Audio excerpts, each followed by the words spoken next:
That bench you just saw, I'm going to show you how to make it. That's about it. Let's go.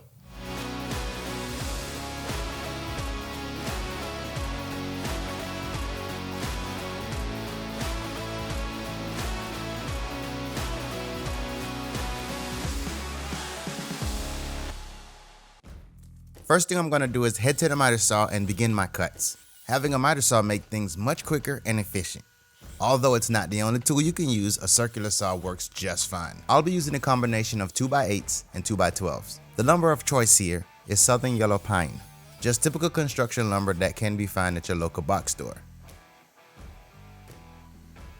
Before moving on, I'm going to take one of the 2x8s and rip it on a table saw. This is also a cut that can be achieved using a circular saw and a guide. I'm going to take my stuff outside, get some fresh air while I sand. First thing, I'm going to round over the edge on selective pieces. While I can round over all the faces, I decide I'm going to make this hard on myself, and that way I have to keep track of the one side that I route. I'm only putting a slight round over on it.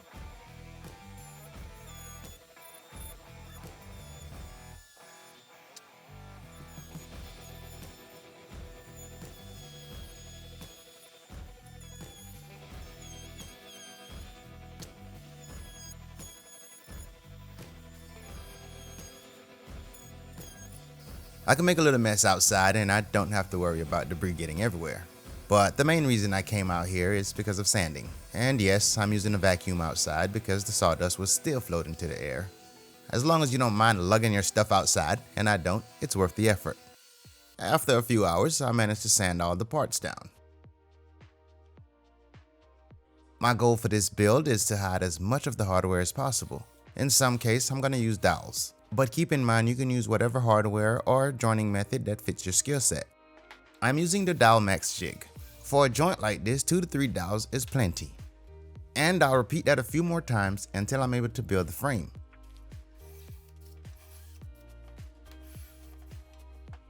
After doing a test fit, I'll go ahead and glue this section of the project.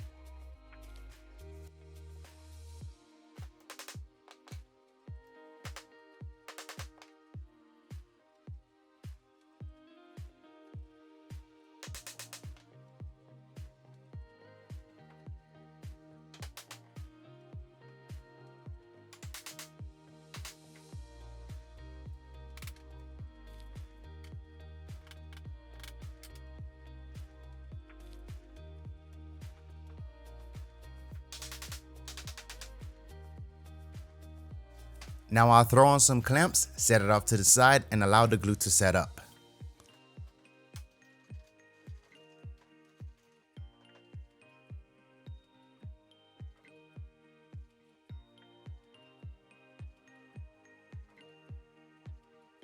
To finish off the frame that I glued, I located the parts that I ripped on the table saw earlier, and now I'm going to mark those and drill a few holes in them. Each holes are spaced about 12 inches apart. And I'm using a forcing bit to sink the holes, this way I can use shorter screws. After applying wood glue, I set the strips in place and screwed them on.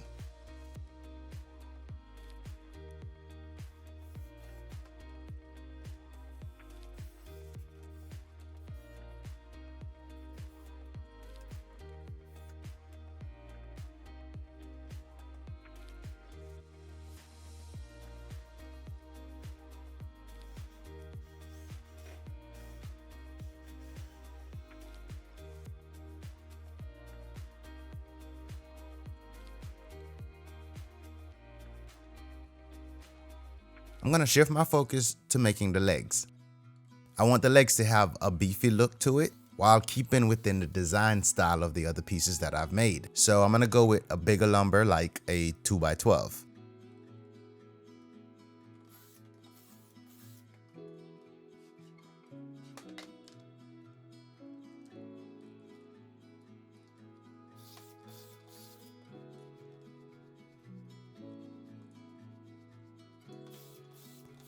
While I can use screws to put these things together, pocket hole screws, exposed screws, or whatever method is possible, there's something satisfying about joining the pieces together with dowels. It's even more satisfying when it fits nicely. I've already done a dry fit, so I'm going to move on to gluing all the pieces together. This is typically where your patience can get tested. It's time to glue all the parts and you have to keep coordination, grab everything, put it all together, get your clamps, and hopefully it fits together as good as it did during the dry fit.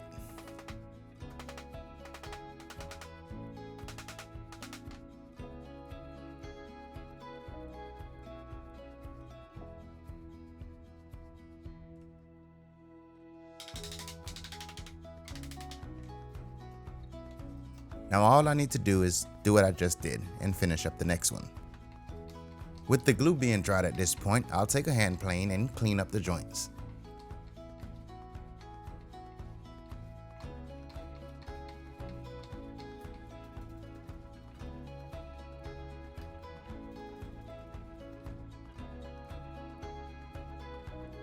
I'm going to place the two legs apart, take the frame and sit it on top of the legs. Now I'm going to set the frame as if it was in its final position on top of the legs.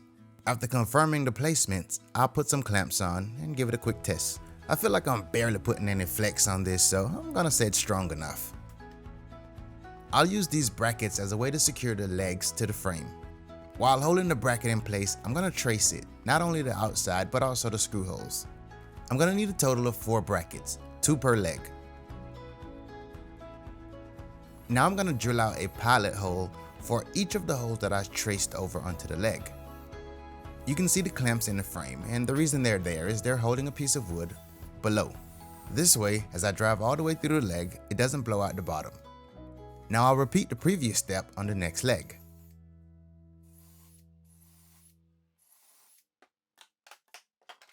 Now here you can see there's a gouge missing, there's knots in the wood, and there's joints.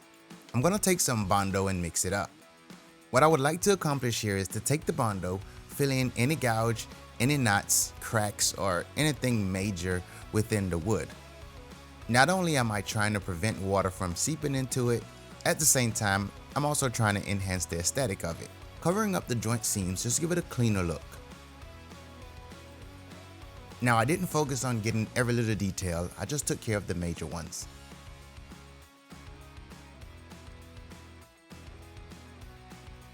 After sanding it down, if it's to expectation, you can move on. If not, add more and sand again. Now I'll add primer to the parts that's going to be painted.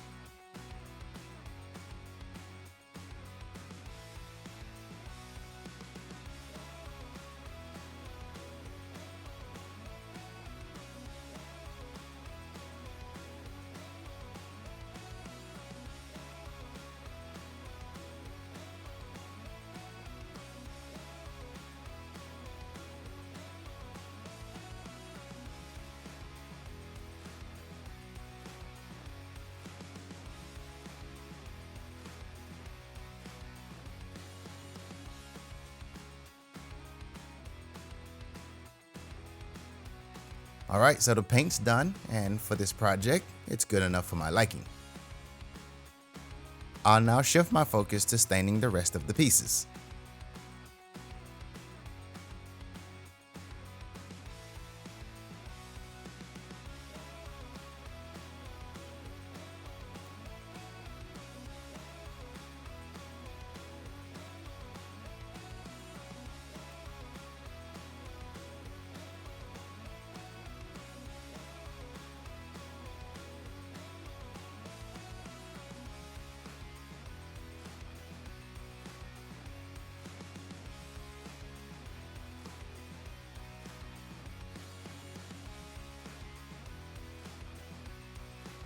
This is the part of the project I'm most excited about, putting things together. Everything is painted and ready to go.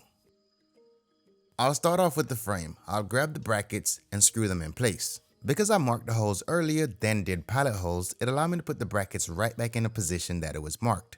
If you notice, the holes in the middle are offset, so it really matters when it comes to the position.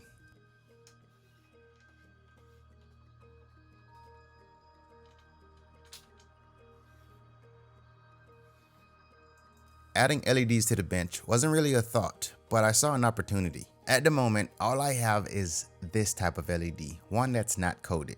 In reality, you need one that is coated and waterproof, like this one. I don't have enough of this to wrap the entire bench, so I'm going to bypass it for now. I'll remove this once I get the correct version in the mail.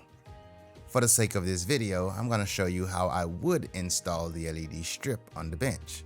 Now that it's laced around the interior of the frame, all I need is some scissors to cut it at the indication.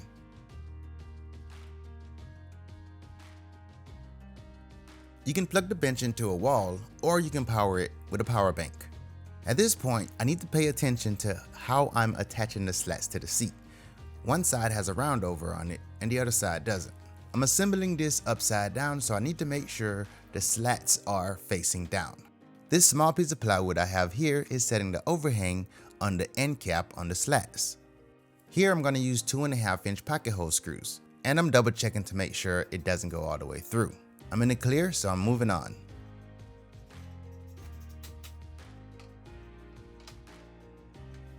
As I slide each slats in, I'm going to take the plywood and set the spacing between each slats. I'm also going to keep track of the overhang on the edge. I'm driving a total of 4 screws in per slats, 2 on each side. But for now, I'm only doing a couple to speed up the process. I'll come back.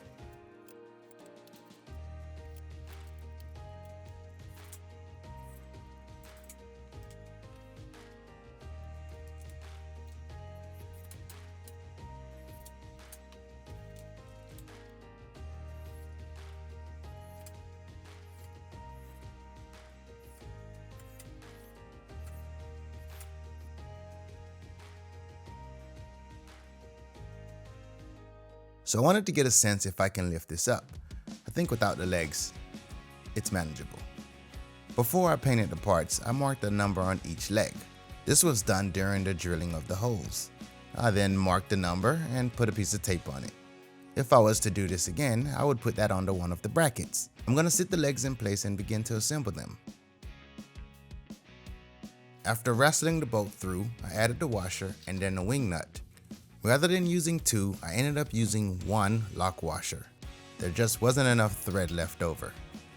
These are 2-inch screws, but I think they're good enough. If you can find them, I'll suggest using stainless steel hardware.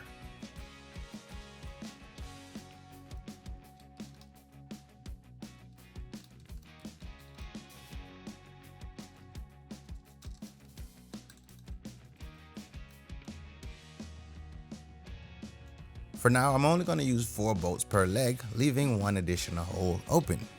Now all I need to do is tighten these up.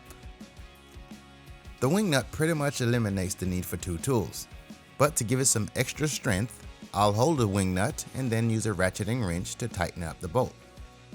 When it comes to a top coat on the stained pieces, I'm going to be using this. I'll likely do all the matching furniture pieces at once. Before I can get the video edited, the new LED came in. So at this point, I attached them. To prevent the paint on the bottom of the legs from getting scuffed up, I used felt pad. At some point, I'll install adjustable feet for all pieces. I don't have woodworking plans for these. However, check the video description to find additional details about this bench. These are the matching pieces I've made so far. I'm a little behind on schedule, but there are more to come. Thanks for the requests and suggestions for this series.